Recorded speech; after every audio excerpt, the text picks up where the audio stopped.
D'abord, je voudrais saluer le Conseil parisien de la jeunesse pour son travail, pour son sérieux et aussi pour son sens des responsabilités. J'ai pris connaissance et lecture de votre rapport d'activité qui est très riche, très intéressant. Et donc, pour ça, je voudrais, au nom du groupe Paris Liberté, vous féliciter et vous remercier pour ce travail-là.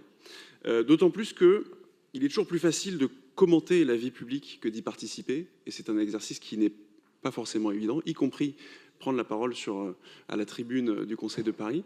Donc là encore, bravo pour cet exercice réussi et votre engagement.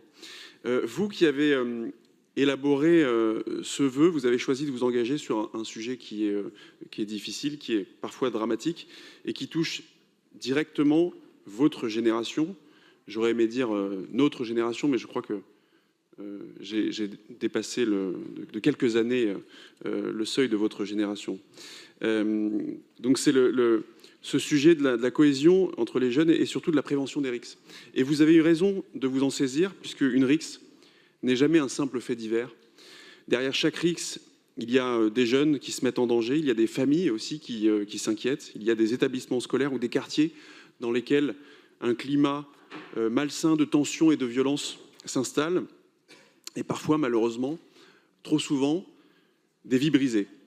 Alors oui, nous avons besoin de prévention, nous avons besoin d'une présence éducative, de lieux de sociabilité pour les jeunes, d'activités sportives et culturelles, d'associations qui restent mobilisées et d'une meilleure coordination entre tous les acteurs concernés. Et c'est justement le sens des propositions que vous formulez au nom du Conseil parisien de la jeunesse.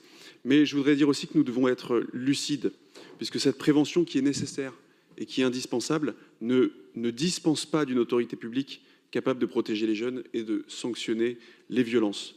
Mais votre vœu, il porte aussi un enseignement plus large qui a déjà été souligné par mes collègues et que je souhaite souligner également.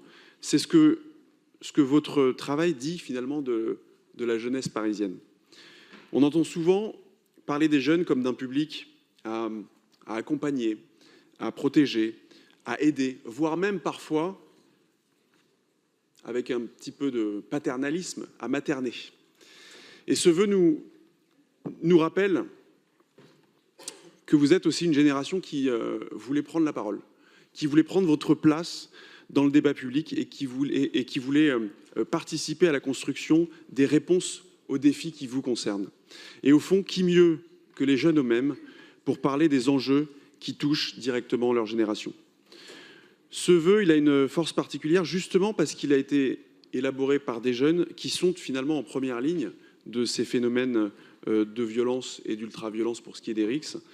Et quand une proposition part du terrain, lorsqu'elle s'appuie sur de l'expérience vécue, elle a davantage de chances d'être comprise, d'être acceptée et donc d'être efficace. Mais la meilleure manière de saluer et d'encourager le travail de votre travail, le travail des jeunes du Conseil parisien de la jeunesse, c'est pas seulement de voter ce vœu comme nous nous apprêtons à le faire, mais c'est aussi de veiller à lui donner une suite. Et je m'adresse directement à M. Grégoire, le maire de Paris, pour faire en sorte que ce vœu ne soit pas lettre morte, qu'il ne soit pas un vœu pieux, mais qu'il soit véritablement suivi des faits. Parce que les jeunes du Conseil parisien de la jeunesse ne demandent pas simplement à être consultés, mais à être écoutés. Merci.